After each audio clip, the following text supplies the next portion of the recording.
사람들은 흔히 돈이 많으면 행복할 것이라고 생각을 합니다. 여러분, 돈이 많으면 정말 행복할까요? 돈이 많으면 행복할 것이라는 것은 일종의 믿음이라고 할 수가 있습니다. 제가 교회와 신앙이라는 인터넷 신문에 돈과 관련된 칼럼을 매월 2번씩 쓰고 있는데요. 그 가운데 한 칼럼을 인용해서 여러분들에게 한 좀 데이터를 말씀을 드리고 싶습니다. 지난 2010년 로이터 통신은 여론조사 전문 회사인 입소스와 함께 세계 23개국 2만 4천 명을 대상으로 해서 무엇이 성공의 가장 중요한 기준인가를 그렇게 여론조사를 실시한 적이 있었습니다. 그 결과 전 세계에서 우리나라 사람과 중국 사람이 돈이 성공의 가장 중요한 기준이라고 대답을 했다고 합니다. 그 비율이 가장 높았는데 특히 그 중에서도 우리나라 사람이 69% 정도가 돈이 많으면 성공했다라고 인정할 수 있겠다고 이렇게 대답을 했다는 것이죠. 가장 자본주의 국가라고 할 수 있는 미국은 33%였고 그 나라인 캐나다는 불과 27%만이 돈이 성공의 요인이라고 대답한 것에 견주어 보면 우리나라 사람들은 참 돈을 좋아하는 것 같습니다. 우리와 경제 수준이 비슷하거나 혹은 경제가 더 수준이 낮은 나라임에도 불구하고 같은 질문이라고 대답한 비율이 50% 이하인 그런 나라가 많았다는 것을 감안하면 대한민국 사람들은 정말 돈을 좋아하고 또 돈이 많은 것이 성공의 기준이라고 생각하는 것으로 이렇게 여겨집니다. 똑같은 해에 조선일보와 갤럽이 연구조사를 했는데요. 전 세계 10개국의 5,190명을 대상으로 해서 돈과 행복의 연관성에 대해서 여론조사를 실시하게 되었습니다. 근데 여기서 돈이 행복과 무관하다고 대답한 우리나라 사람은 불과 7.2%밖에 지나지 않는다는 거예요. 가장 행복할 것 같은 사람 꼽아보라니까 우리가 그때 당시에 가장 돈이 많을 것 같은 사람은 빌 게이츠 아니겠습니까? 빌 게이츠를 꼽은 사람이 49.3%가 우리나라 사람들이 빌 게이츠처럼 돈이 많으면 정말 행복하겠다라고 그렇게 대답했다는 것이죠. 그런 면에서 보면은 돈이 많으면 행복하다고 믿는 사람은 대한민국이 단연 전 세계에서 으뜸이라고 할 수가 있습니다. 그런데 이처럼 돈을 좋아하는 이 한국은요, 전 세계에서 가장 불행하다는 통계로도 이어지고 있다는 거 하는 것이 참 아이러니입니다. 당신은 얼마나 행복한가라는 질문을 드렸더니 정말 행복하다라고 대답한 사람은 불과 7.2%밖에 되지 않는다고 하는 통계를 보았고요. 이것은 전 세계에서 최하위라고 이렇게 대답을 하였습니다. 우리나라 사람의 행복감은요, 100점 만점에 얼마 정도 될 것 같습니까? 절반 조금 넘는 54점에 불과해서 전 세계 평균 행복 지수가 71점인데 평균에도 훨씬 못 미치는 행복 지수를 우리가 누리고 있다는 것이죠. 여러분, 정말 우리는 얼마만큼 돈을 가져야 정말 행복할 수 있을까요? 전 세계적인 부호라고 할 수 있는 록펠러에게 그 질문을 드렸습니다. 록펠러 씨, 정말 우리는 얼마만큼 돈을 가져야 사람은 만족하며 행복감을 누릴 수 있을까요? 라고 이렇게 누군가 질문을 했더니 록펠러가 대답할 때에 아주 불의의 명답을 대답을 했어요. 조금 더래요. 조금 더.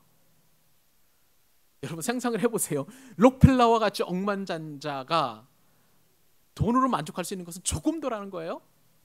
여러분 어떻습니까? 여러분들에게도 돈이 얼마만큼 있어야 더 만족을 느낄 수 있겠습니까?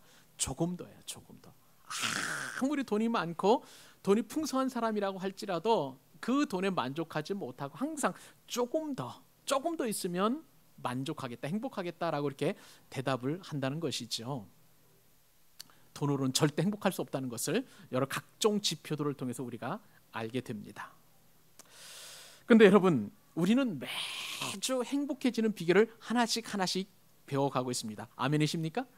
하나씩 그 비결을 알아가고 있지 않겠습니까? 오늘 말씀을 통해서 예수님께서는 마음이 깨끗하면, 마음이 청결한 사람은 행복하다라고 말씀해 주고 계십니다. 어떤 행복입니까? 그 사람은요, 하나님을 볼 수 있다는 것입니다. 하나님을 볼 수 있는 행복을 누린다고 말씀해 주고 계시는 것이죠. 여러분, 그래요. 행복이라는 것은 마음에 있는 줄 여러분 믿으시기 바랍니다. 환경이 아니에요. 돈이 아닙니다. 이 모든 육체적인 어떤 건강도 아니에요. 우리가 행복할 수 있는 것은 마음이 행복할 때 진정으로 행복을 느낄 수 있다라고 주님께서 말씀해 주십니다.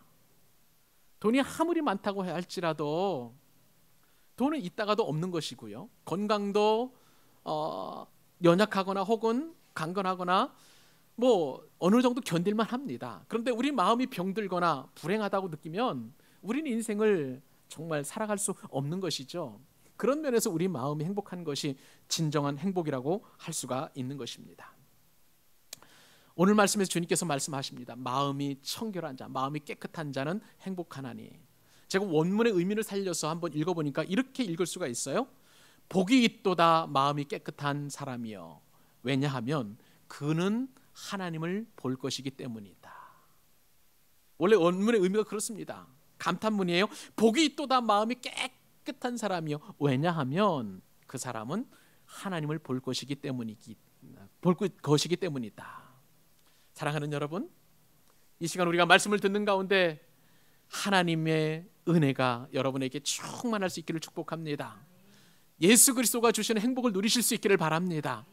그 주시는 행복을 통해서 우리의 마음이 기쁘고 우리의 삶이 즐겁고 행복한 그런 큰 은혜를 경험할 수 있었으면 참 좋겠어요. 그렇다면 오늘 말씀을 통해서 주님께서 우리에게 주시는 첫 번째 교훈은 무엇일까요? 마음의 청결은 하나님, 우리를 향하신 하나님의 뜻이라는 거예요. 마음이 깨끗하게 되는 것은 우리를 향하신 하나님의 뜻이라는 것입니다. 청결은 한자어입니다. 우리말로 깨끗하다는 것이죠. 이 말은 원어로 보니까 카타로스라는 단어를 씁니다. 원래 이 카타로스는 우리가 잘 아는 단어 카타르시스의 어원이 되는 그런 단어입니다.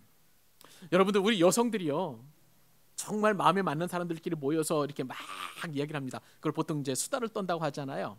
수다를 실컷 떨고 나면 여러분들의 마음이 어떻습니까? 마음이 시원하죠. 심륜무구체증이 딱 가신다라는 그런 표현 쓰지 않습니까? 그것이 바로 카타르시스예요. 마음에 응어리진 것이나 마음에 덩어리진 것들이 깨끗하게 씻어져 나가는 과정, 우리가 아주 감명 깊은 소설을 읽을 때나 혹은 영화나 드라마를 볼 때 카타르시스를 느낀다는 것이 바로 그때를 표현하는 것입니다. 이 카타로스라는 단어는요, 영어로 보니까 싱글 마인드라고 이렇게 번역하고 있습니다. 무슨 말입니까? 두 마음이나 혹은 갈라진 마음이 한 마음, 즉 오직 하나님께로 집중할 때 그것이 바로 카타로스요, 마음이 청결한 상태라고 그렇게 성경은 말씀해 주고 계시다는 것이죠. 원래 이 카타로스는요, 우리 빨래에 묻은 더러운 이물질이나 더러운 그런 어떤 것들을, 오염된 것들을 제거하는 것을 말하는 것입니다. 마치 이런 것처럼 우리들 마음에서 오염된 것들, 죄로 물든 것들, 그리고 불필요한 것들을 다 제거하고 마음을 하나님께로만 집중하는 그런 깨끗한 상태, 그것이 바로 마음이 청결한 것이다, 카타로스라고 그렇게 이야기한다는 것입니다. 근데 마음이 청결하면 오늘 말씀에 따르면요, 하나님을 볼 수 있고 마음이 청결하지 못하면 하나님을 볼 수 없다라고 이렇게 분명히 말씀해 주고 계십니다. 이 마음의 청결이라는 것이 보통 때는 잘 몰라요. 많은 사람들이 생각하기를 어떤 생각을 하고 있냐면은, 나는 마음이 깨끗하다, 나만큼 깨끗한 사람이 있으면 나와보라 라고 이렇게 이야기하는 사람들이 참 많습니다. 오늘날 그런 사람들 우리 주변에도 많이 있죠. 자, 그런데 그것은 착각이에요. 내가 보기에는 깨끗한 것 같아도 하나님 앞에서 보면 우리의 마음이 얼마나 불결하고 오염되어 있는지 모릅니다. 여러분, 여러분들이 상상하시기에 정말 마음이 깨끗한 사람 한번 추천해 주십시오. 예수님이야 참 인간이시고 참 하나님이시기 때문에 우리 일단 논의 대상으로 놓고, 사람 중에서 마음이 정말 깨끗한 사람, 깨끗할 것 같은 사람 누가 있을까요? 우리 신앙인들은 아마 대제사장님 정도면 거룩하고 성별되고 아마 깨끗한 사람이라고 여길 수 있을 것 같습니다. 정말 그럴까요? 스가랴서 3장에 보니까요, 대제사장 여호수아가 하나님 앞에 섰는데 그의 모습이 이렇게 표현되고 있는 것을 볼 수가 있습니다. 스가랴서 3장 1절과 3절인데 대제사장 여호수아는 여호와의 천사 앞에 섰고 사탄은 그의 오른쪽에 서서 그를 대적하는 것을 여호와께서 내게 보이시니라. 3절 말씀 보니까 여호수아가 대제사장 여호수아가 더러운 옷을 입고 천사 앞에 서 있는지라. 우리가 인정할 만한, 그리고 우리가 가장 이 세상에서 깨끗한 사람이라고 여길 만한 대제사장 여호수아가 하나님 앞에 딱 섰는데, 사람이 보기에는 깨끗해 보여도 하나님 앞에 딱 쓴 그 여호수아의 모습은 어떤 모습이었느냐? 더러운 옷을 입었다고 성경에 그렇게 표현되어 있습니다. 여기서 더럽다라는 표현은요, 오물이라는 뜻을 가지고 있어요. 배설물이라는 뜻을 가지고 있습니다. 한마디로 똥 묻은 옷을 입고 있었다라고 성경 그렇게 기록하고 있는 것입니다.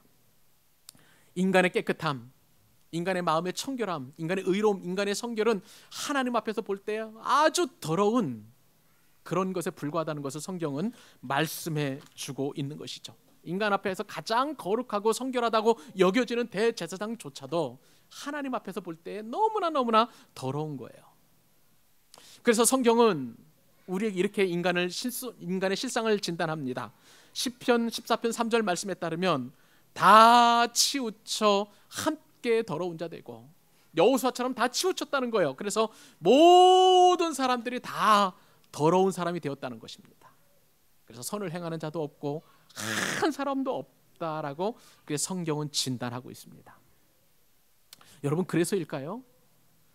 요즘 이 땅을 살아가는 우리 시대는 마음의 청결을 원하는 그런 욕구가 얼마나 많은지 모릅니다. 많은 사람들이 청결에 목말라 하고 있어요. 많이 좋아지고 있다고는 하지만 대한민국의 부패는 어느 정도일까요? 부패 인식 지수라는 게 있습니다. 이제 보통 CPI라고 보통 얘기를 하는데요. 이 CPI는 국제 투명성 기구, 이제 TI라고 하는 독일 베를린에 본부를 두고 있는 세계적인 반부패 운동 단체인데, 이 국제 투명성 기구가 해마다 공무원이나 정치인들이 얼마나 부패를 유발하는가를 지수를 이제 만들어서 해마다 발표를 하는데, 올 2월 달에 대한민국의 부패 인식 지수를 발표를 하게 되었는데, 이 지수에 따르면 대한민국은 100점 만점에 겨우 54점을 받았습니다. 이 정도는요, 조사 대상국 가운데 51위에 해당되는 정말 하위권을 맴도는 그런 수치입니다. OECD 국가가 35개국인데 그중에서 우리나라는 29위에 해당할 정도로 상당히 부패 지수가 높은 그러한 나라라고 할 수가 있습니다. 여러분, 대한민국의 부패는 하루 이틀의 문제가 아니죠. 각 정권마다 무슨 게이트하면서 전직 대통령이 통치 자금이나 내지는 어떤 비자금으로 계속 검찰에 줄줄이 소환되는 것이 대한민국입니다. 지금도 전직 대통령 2명이 지금 감옥에 가 있지 않습니까? 대한민국 정치인들의 부패는 너무나 부패가 심각해서 우리는 선거 때마다 사람들을 뽑을 때에 청량하고 아주 양심이 선한 사람을 뽑는 게 아니라 상대적으로 덜 부패한 사람을 뽑을 수밖에 없는 그런 현실이 대한민국이라는 것을 우리 너무나 잘 알고 있습니다. 대한민국은 또한 정경 유착이 너무나 심합니다. 기업 부패가 얼마나 심한지 우리나라 사람이 쓴 그 인도 그룹을 연구한 그 책이 하나 있습니다. 약 5년 전쯤에 나온 그런 책인데요. 인도의 타타 그룹이라고 전 세계적인 그룹이 있습니다. 굉장히 청렴도가 높고 그리고 국제적인 어떤 신뢰도가 높은 기업을 연구하면서 동시에 우리나라의 기업의 어떤 그 민낯을 비교해 놓았는데, 그 책에 보면 대한민국의 기업이 이러한 모습들이 있었습니다. 기업을 편법과 불법으로 후손에게 물려주는 기업이 있다라고 고발을 하고 있고요. 비자금 경영을 하고 있고 분식 회계를 하고 있고 계열사 일감 몰아주기, 불법 내부자 거래, 중소기업 납품값 후려치기, 중소기업의 핵심 기업 기술이나 혹은 핵심 인력을 빼내가는 것, 또한 정경 유착, 그리고 혼맥을 통해서 기득권 강화하는 것, 그리고 부의 세습, 이런 것이 대한민국의 기업이라고 그렇게 소개를 해놓았습니다. 참 여러 가지 생각을 하는 그러한 분석이라고 생각되었습니다. 어디 대한민국의 부패는 그 정도입니까? 더 나아가죠. 천문학적인 어떤 방위산업 비리가 있죠. 그리고 연예계 비리도 있고 체육계 비리도 있고 교육계 비리도 있고, 대한민국의 부정과 부패는 어디서부터 손을 대어야 될지 모를 정도로 상당한 것이 지금 나라를 걱정하는 사람들의 근심거리이기도 합니다. 오죽하면 우리가 잘 아는 김영란법으로 불려지는 부정청탁과 금품 등 수수의 금지에 관한 법률의 시행이 이루어졌을까도 싶습니다. 대한민국의 부패가 그 정도 심하다는 것을 반증하는 그런 사례라고 할 수가 있습니다. 그렇다면 기독교는 어떻습니까? 지난 6월 2일 날 사단법인 부패방지 국민운동 총연합이 성명서를 하나 발표를 했는데요. 그 성명서에 보니까 한국 기독교와 한국교회의 민낯이 그대로 드러나고 있는 것을 볼 수 있습니다. 이 성명서에 보니까 하나님을 믿는 교회와 목자는 무엇보다도 성경에 입각해서 성도들의 구원에 힘써야 함에도 불구하고 많은 기독교 단체장들과 목회자들이 돈의 노예가 되어서 성경에 근거한 도덕과 믿음이 없어졌다라고 그렇게 고발했습니다. 또한 성명서에는 대형교회 가족 세습과 돈을 앞세운 목회 활동, 그리고 교회 세력의 정치적 이용과 일부 목회자들의 성적 유린 행위 등이 사회 질서를 어지럽히고 있다라고 그렇게 개탄을 하게 되었습니다. 이게 남 얘기가 아닌 것이 저와 여러분이 어느 정도 피부로 느껴지고 공감하는 바가 있기 때문에 새삼스럽지 않다라고 그렇게 생각이 될 정도입니다.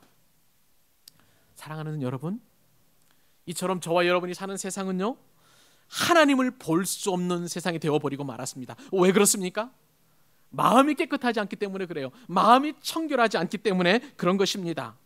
여러분, 부패한 마음에서는 절대 하나님을 볼 수 없는 것입니다. 부패한 삶으로는 절대 하나님을 볼 수 없다는 것이 오늘 예수님께서 우리에게 주시는 경고의 말씀이자 동시에 축복의 말씀인 것입니다. 이런 세상에서 하나님께서는 우리에게 마음의 청결을 요구하십니다. 마음의 깨끗함을 요구하십니다. 사랑하는 여러분, 우리가 청결하는 것은 해도 되고 안 해도 되는 그런 어떤 옵션 사항이 아니에요. 선택 사항이 아닙니다. 반드시 마음이 깨끗해져야 된다고 이 땅을 살아가는 저와 여러분에게 요구하시는 하나님의 뜻인 줄 믿으시기 바랍니다. 마음이 청결해질 때 복을 얻을 수 있게 되고요, 하나님을 볼 수 있기 때문에 그런 것입니다. 사랑하는 여러분, 말씀을 듣는 가운데 마음이 청결해지는 은혜를 경험할 수 있기를 주님의 이름으로 축복합니다. 그렇다면 두 번째 주제입니다. 어떻게 해야 우리가 마음이 청결해질 수 있을까요? 어떻게 해야 마음이 청결해질 수 있을까? 가장 쉬운 방법이 있습니다. 그것은요, 마음이 청결하지 않는 사람을 반면교사로 삼는 것입니다. 예수님께서는 마음이 청결하지 않은 대표적인 사람들로 누구를 지목하셨냐면 바리새인들을 지목하십니다. 예수님께서 지목하신 이 바리새인들의 마음이 부패한 것이 어떤 상황인지 마태복음 23장 25절 28절 말씀을 읽어드리도록 하겠습니다. 화 있을진저 외식하는 서기관들과 바리새인들이여, 잔과 대접의 겉은 깨끗이 하되 그 안에는 탐욕과 방탕으로 가득하게 하는도다. 눈먼 바리새인이여, 너는 먼저 안을 깨끗이 하라. 그리하면 겉도 깨끗하리라. 화 있을진저 외식하는 서기관들과 바리새인들이여, 회칠한 무덤 같으니 겉으로는 아름답게 보이나 그 안에는 죽은 사람의 뼈와 모든 더러운 것이 가득하도다. 이와 같이 너희도 겉으로는 사람에게 옳게 보이되 안으로는 외식과 불법이 가득하도다. 여러분, 바리새인들이 예수님께 책망받은 가장 큰 이유가 무엇일까요? 그들은 이중적이라는 거예요. 표리부동하다는 것입니다. 겉과 속이 다르다는 것입니다. 겉으로는 굉장히 의로운 척한 사람들이었습니다. 바리새인들은. 또한 그들은 아주 청결한 삶을 사는 것처럼 그렇게 보였습니다. 그런데 예수님께서 진단하시는 이 바리새인들의 내면을 보니까 탐욕이 가득한 사람이에요. 위선이 가득한 사람이에요. 그리고 불의가 가득 그들의 마음을 채우고 있는 것을 주님께서는 보신 것입니다. 예수님은 저들을 향해서 회칠한 무덤 같다라고 이렇게 그들의 진상을 말씀하셨습니다. 여러분, 회칠한 무덤이 무엇인가요? 유대인들은 시체와 무덤을 가장 부정하게 여겼던 그런 사람들이었습니다. 저들은 스치기만 해도 부정하다고 그렇게 생각했던 그런 사람들이에요. 그렇기 때문에 멀리서도 구별할 수 있고 한밤중에도 볼 수 있도록 무덤을요 어떻게 했냐면은 회를 칠했어요. 하얗게 칠했습니다. 조금이라도 흠집이 나면 다시 회칠을 했어요. 사람들이 지나가다가 무덤 곁을 스쳐 지나가지 않도록 그렇게 깨끗하게 회칠을 해놓았습니다. 그런데 여러분, 그 회칠한 무덤 속에는 뭐가 있습니까? 시체가 있었어요. 썩은 내가 진동하고, 그리고 뼈들이 우글거리는 그 무덤을 겉으로는 멋지게 만들어 놓았지만 안에는 부패하고 썩은 그러한 모습이 있었다는 것이죠. 바리새인들의 모습이 바로 그렇다고 예수님께서는 통렬하게 그렇게 비판하신 것입니다. 그러면 여러분, 우리는 어떻게 하면 바리새인과 같지 않고 우리가 마음을 청결하게 할 수 있을까요? 두 가지 원리가 있습니다. 첫째는 반드시 죄 문제를 해결해야 하는 것입니다. 마음이 청결하기 위해서는 가장 먼저 해야 할 일이 죄를 씻어내는 거예요. 우리가 옷에 묻은 때를 제거하려면 어떻게 합니까? 비누나 혹은 표백제를 사용해서 그 오물을 제거하죠. 그런 것처럼 우리들의 마음의 죄도, 마음을 더럽히는 오물질도 반드시 제거를 해야 되는데, 어떤 비누를 써도 어떤 표백제를 써도 우리의 마음의 죄는 없앨 수 없어요. 딱 한 가지 방법밖에 없습니다. 무엇입니까? 예수 그리스도의 십자가 보혈을 의지하는 것입니다. 주님의 십자가 보혈 외에는 우리의 죄를, 마음의 죄를 깨끗하게 할 수 있는 그 방법이 없는 거예요. 오직 예수님의 십자가의 보혈만이 우리들의 마음에 있는 죄를 정결하게 할 수 있는 줄 믿으시기 바랍니다. 여러분, 마음의 죄는요, 어떤 짓을 해도 우리는 정결하게 할 수 없는 거예요.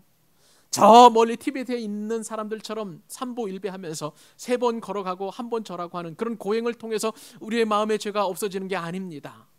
또 우리는 공양미를 많이 드려서 그 공양미를 가지고 우리의 마음의 죄를 깨끗하게 할 수 있는 것도 아니죠. 자선사업이나 봉사활동을 많이 해서 우리가 어떤 선행을 하면 마음의 죄가 깨끗하게 되는 게 아닙니다. 저 깊은 골짜기에 들어가서 수도원에서 우리의 마음을 갈고 닦는다고 해서 절대 죄를 깨끗하게 할 수 없는 거예요. 오직 한 가지, 하나님께 우리 죄를 용서받아야 되는 줄로 믿습니다. 왜 그렇습니까? 우리가 죄를 지은 대상이 하나님이시기 때문에 하나님께서 우리의 죄를 용서하셔야만 우리는 깨끗하게 될 수 있는 거예요. 여러분, 죄 문제는요, 예수님을 믿기 전에만 있는 게 아닙니다. 예수님을 믿은 후에도 얼마든지 우리는 죄가 우리의 마음 가운데 있을 수 있다는 거예요. 그러므로 마음이 청결해지려면 마음 청소를 하듯이 집안 청소를 하듯이 늘 마음 청소를 해야 되는 것입니다.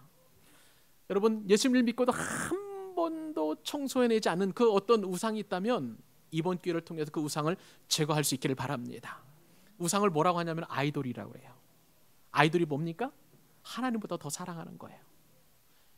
어떤 사람에게는 자식이 아이돌이 될 수가 있습니다. 어떤 사람은 돈이에요. 어떤 사람은 명예나 권력입니다. 어떤 사람은 또 다른 그것이 아이돌이 될 수 있는 거예요.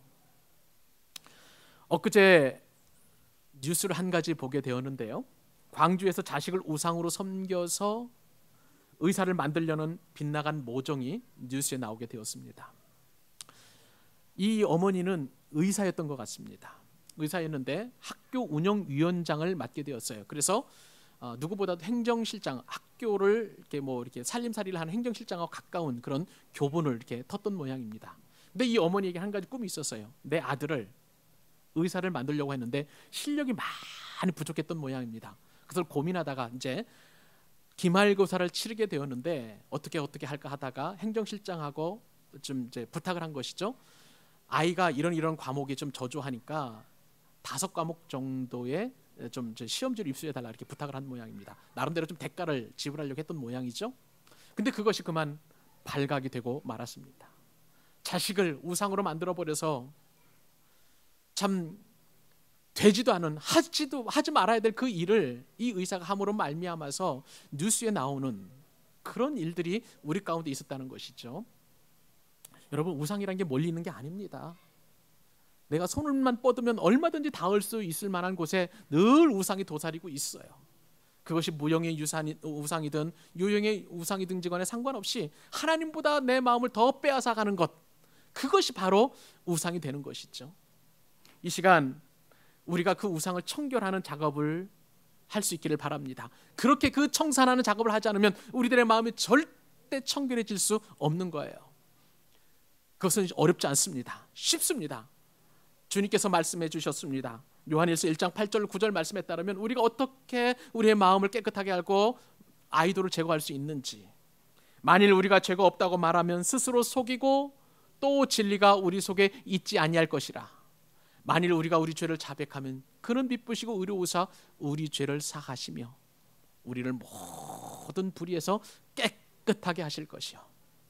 우리가 입으로 우리의 죄를 시인하고 하나님보다 더 사랑하는 아이돌을 섬기고 있었다는 것을 용서를 구하며 주님께서는 우리의 죄를 깨끗하게 하여 주실 줄로 믿습니다. 이렇게 죄를 청산하는, 그래 우리의 마음이 청결해지는 여러분 될 수 있기를 바랍니다.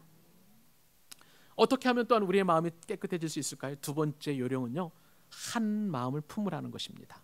어떻게 하라고요? 한 마음을 품으라. 한 마음을 품으라. 중세시대는 몇몇 성도가 마음을 깨끗하게 하기 위해서 수도원 공동체 생활을 꿈꾸었습니다. 타락해가는 그 기독교를 보니까 정말 기가 막히거든요. 그래서 우리는 저렇게 타락한 세상에 살지 않고 좀 깨끗한 그런 삶을 살겠다 싶어가지고 공동체 생활을 꾸렸습니다. 그러면 여러분 마음이 청결해질까요?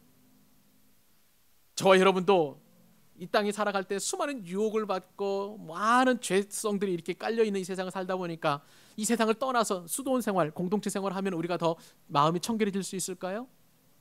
그래서 없어요. 성경 그렇지 않다라고 얘기합니다. 그러나 야고보서 말씀에 따르면 우리의 마음을 깨끗하게 할 수 있는 한 가지 비결이 있음을 말씀해 주고 계십니다. 야고보서 4장 7절과 8절 말씀입니다. 우리 같이 한번 읽어보도록 하겠습니다. 시작. 그런즉 너희는 하나님께 복종할지어다. 마귀를 대적하라. 그리하면 너희를 피하리라. 하나님을 가까이 하라. 그리하면 너희를 가까이 하시리라. 죄인들아 손을 깨끗이 하라. 두 마음을 품은 자들아 마음을 성결하게 하라. 이 말씀에 따르면요, 야고보 사도는 마귀와 하나님을 서로 대비하면서 우리에게 가르침을 줍니다. 여러분이 생각하는 마귀, 여러분이 생각하는 사탄은 어떤 존재입니까? 아주 흉측한 모습으로 여러분을 유혹하는 존재입니까? 아니에요. 마귀는 그런 존재가 아닙니다. 야고보 사도가 말한 이 마귀는 자기 중심적인 삶을 말하는 거예요. 내 마음 가운데 하나님이 주인이 되어주시고 또한 하나님께서 중심에 계셔야 되는데 하나님은 한 발자국 멀리 떨어져 계시고 내가 내 삶의 주인이 될 때 그것이 바로 마귀를 기쁘게 하는 삶이고 사탄을 영화롭게 하는 삶이고 그것이 바로 마귀라고 야고보 사도는 이야기하고 있는 것입니다. 사람이 자기 중심적이라는 것은요, 하나님과 결별하는 것을 말하는 거예요. 그리고 마귀 편에 서는 것을 말합니다. 그러므로 하나님을 높이는 대신에 자기를 높이는 사람은 그것을 야고보 사도는 교만이라고 이야기하고 있습니다. 여러분, 야고보 사도는 이 야고보 4장 말씀을 통해서 교만한 사람, 일컬어서 불신자라고 말하지 않아요. 왜냐하면요, 야고보 사도가 편지한 이 야고보서는 불신자를 향해서 보내는 편지가 아닙니다. 1세기에 예수 그리스도를 영접하고 신앙생활하는 그리스도인들에게 보내는 편지였어요. 그러므로 여기에 보면 마귀, 그리고 또한 두 마음을 품은 자들, 그리고 또 교만한 사람들, 이 사람들은 절대 불신자가 아니라는 거예요. 왜냐하면 불신자는 절대 마귀의 휘하에서 마귀가 지시하는 대로 그렇게 마귀에게 온 마음을 바친 사람들이기 때문에 절대 두 마음을 품지 않습니다. 두 마음을 품은 자들은 바로 성도들이에요. 야고보 사도는 마귀를 가까이 하는 사람들, 두 마음을 품은 사람들, 그 사람들을 일컬어서 교만한 사람들이라고 하는데 자기 중심적으로 하나님보다 자기를 더 높이는 사람을 일컬어서 이러한 이야기를 하고 있는 것입니다. 이러한 교만한 성도에게 야고보 사도는 어떻게 마음을 깨끗하게 할 수 있을지 이렇게 처방을 합니다. 야고보서 4장 9절입니다. 이번에도 같이 한번 읽어보기를 원합니다. 자, 시작. 슬퍼하며 애통하며 울지어다. 너희 웃음을 애통으로 너희 즐거움을 근심으로 바꿀지어다. 마음이 교만하고 내 중심적으로 살아가는 사람 다른 방법이 없다는 거예요. 슬퍼하고 애통하며 울라고 말씀하는 것입니다. 우리가 슬퍼하고 애통하고 울 때에 그때 우리의 마음이 깨끗해진다는 거예요. 교만한 자가 겸손해진다는 거예요.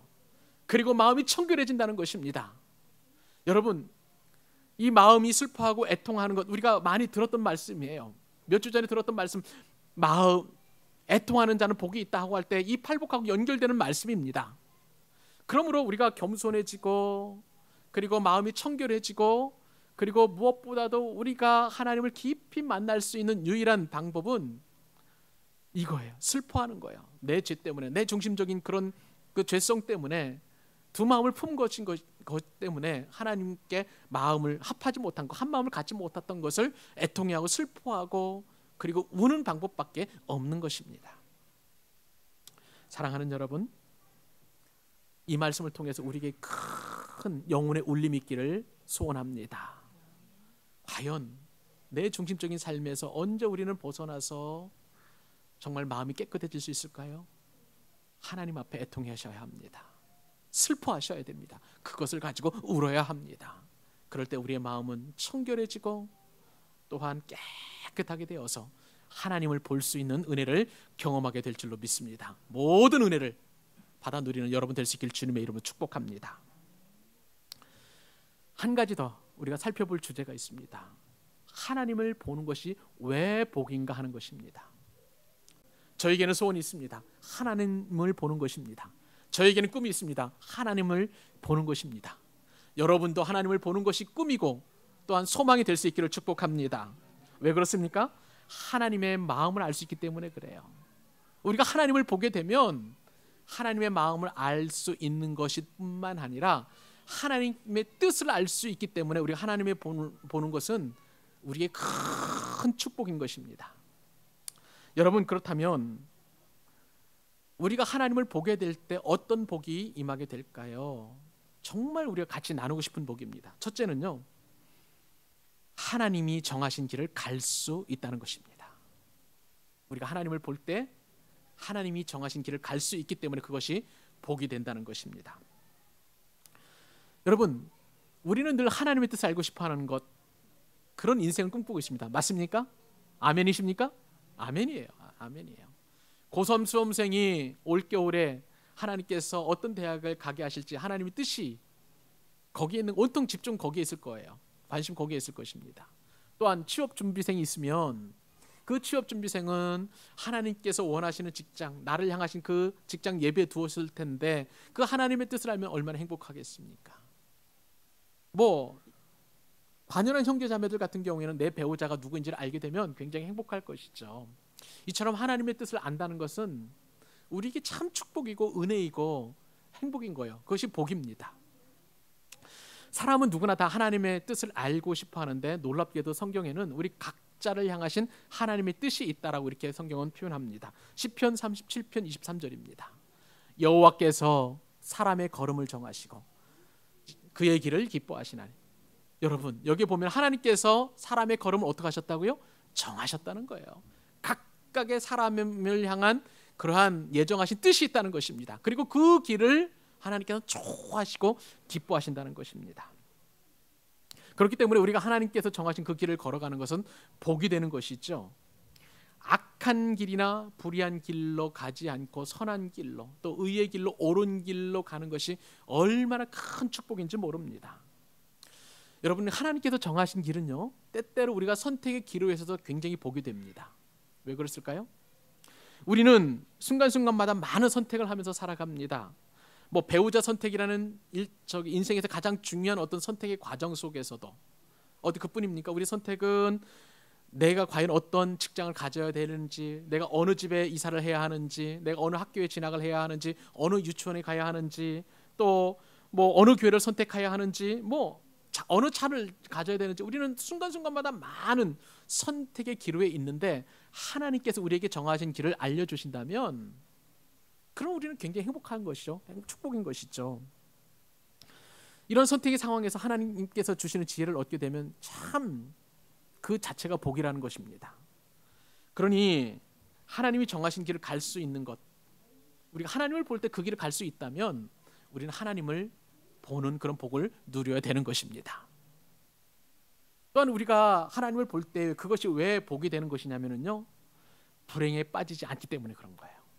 불행에 빠지지 않기 때문에 하나님을 보는 것이 우리에게는 큰 복이 되는 것입니다. 여러분, 하나님을 보는 사람은요, 하나님이 원하시지 않는 일을 하지 않는 축복을 경험하게 됩니다. 여러분, 무슨 얘기입니까? 우리는 하나님이 싫어하시거나 혹은 하나님이 미워하시거나 하나님이 원치 않는 길을 가지 않는다면 인생의 문제의 모든 99%는 다 해결하는 그런 은혜를 경험하게 될 것입니다.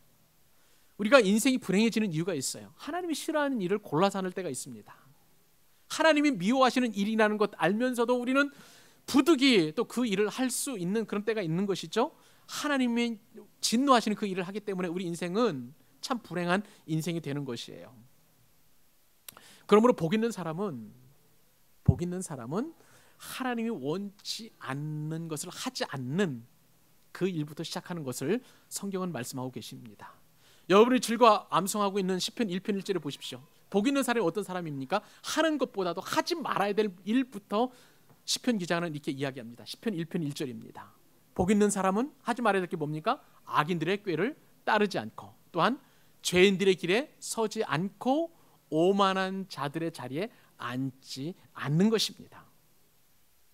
이것이 바로 하나님께서 미워하시는 길이잖아요. 하나님께서 싫어하시는 길이잖아요.